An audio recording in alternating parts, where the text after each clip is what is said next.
सांसद जसवंतसिंह भाभोर, एमएलए शैलेषभाई भाभोर, शिक्षण मंत्री कुबेरभाई डिंडोर, दाहोद कलेक्टर सहित हवशखोर आचार्यનો ભોગ બનેલ બાળકીને શ્રદ્ધાંજલિ પાઠવી પુષ્પ અર્પણ કરી પરિવારને સાંત્વના પાઠવી। દાહોદ જિલ્લાના સિંગવડ તાલુકાના તોલણી ગામની પ્રાથમિક શાળાના આચાર્ય ગોવિંદ નટ દ્વારા તેની જ શાળામાં ધોરણ 1માં અભ્યાસ કરતી 6 વર્ષની બાળકી તેની પોતાની બ્લેક ફિલ્મવાળી બ્રેઝા ગાડીમાં બેસાડી દાનત બગાડી દુષ્કર્મનો પ્રયાસ બાદ તેની હત્યા કરી નાખી। સમગ્ર ગુજરાત રાજ્યના શિક્ષણ જગતમાં તથા દાહોદ જિલ્લા તથા સાથે આખા ગુજરાત રાજ્યમાં ફિટકાર વરસી રહ્યો છે, ત્યારે માસૂમ બાળકીની પરિવારને સાંત્વના પાઠવવા માટે દાહોદ સાંસદ જસવંતસિંહ ભાભોર, લીમખેડા એમએલએ શૈલેષભાઈ ભાભોર, શિક્ષણ મંત્રી કુબેરભાઈ ડિંડોર, દાહોદ કલેક્ટર સહિત પરિવારને સાંત્વના પાઠવવા માટે આવી પહોંચ્યા હતા।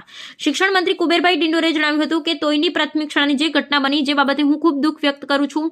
વહીવટીતંત્ર, શિક્ષણ વિભાગ, શિક્ષકો સાથે મળી અમે પરિવારને સાંત્વના પાઠવવા આવ્યા છીએ। પરિવારને અમે દિલાસો આપ્યો છે। પરિવારને પૂરો ભરોસો છે। રાજનીતિનો વિષય અમારા માટે નથી, અમારા માટે શિક્ષણ વિભાગ માટે, સમાજ માટે શરમજનક ઘટના છે અને અમે વખોડી કાઢીએ છીએ। પરિવારને દુઃખ સહન કરવાની શક્તિ આપે, સ્વર્ગવાસ બાળકીના આત્માને શાંતિ અર્પે તે માટે પ્રાર્થના કરી આવનાર સમયમાં ગૃહ વિભાગ, કાયદા વિભાગ સાથે મળી ફાસ્ટ ટ્રેક કોર્ટમાં કેસ ચલાવી ગુનેગારને કડકમાં કડક સજા થાય અને ભવિષ્યમાં પણ આવું ન થાય તે માટે ગૃહ વિભાગ, કાયદા વિભાગ, રાજ્ય સરકાર સઘન પ્રયાસો કરશે તેમ જણાવ્યું હતું। અઠવાડિયા પહેલા તારીખે જે ઘટના બની હતી આપણી સિંગવડ, કાપરવડ પે સેન્ટર અને આપણી ધોરણી પ્રાથમિક શાળામાં જે ઘટના બની એનું હું દુઃખ વ્યક્ત કરું છું। સાથે સાથે આજે અમારા વહીવટીતંત્ર અને અહીંના સાંસદ જસવંતસિંહ ભાભોર સાહેબ અને લીમખેડા ધારાસભ્ય આપણા શૈલેષભાઈજી અને અમારી પૂરી ટીમ, વહીવટીતંત્ર અને શિક્ષણ વિભાગના મિત્રો, શિક્ષક મિત્રો બધા સાથે મળીને આજે પરિવારને સાંત્વના આપવા માટે આવ્યા છીએ। પરિવારને અમે દિલાસો આપ્યો છે, પરિવારને પૂરો ભરોસો છે।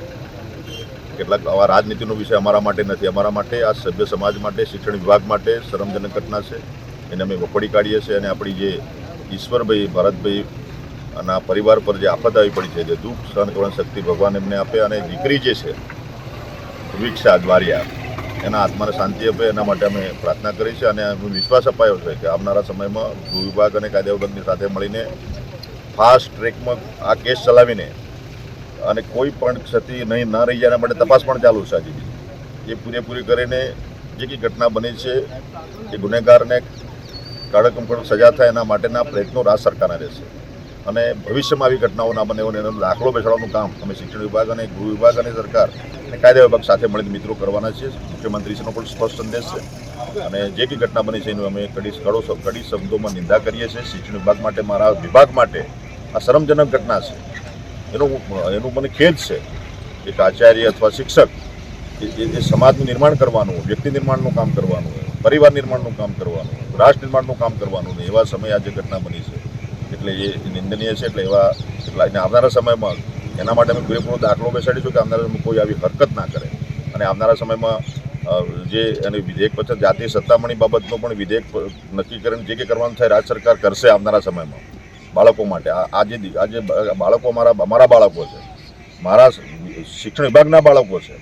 આજે કેજીથી પીજી સુધી 1.5 કરોડ બાળકો સવારે ઉઠીને સાંજે સુધી શિક્ષણ પ્રાપ્ત કરે છે એટલે એમની સલામતી, સુરક્ષા માટે જે કંઈ કરવાનું થાય રાજ્ય સરકાર તરફથી અમે કરીશું અને મારી ગુજરાતની દીકરીઓ અને ગુજરાતના બાળકોને સુરક્ષા, શાંતિ આપવાનું, સુરક્ષા અને સલામતી રાખવાનું કામ આપવાનું કામ અમારા વિભાગનું છે, સરકારનું છે, એ પૂરેપૂરું અમે નિભાવીશું।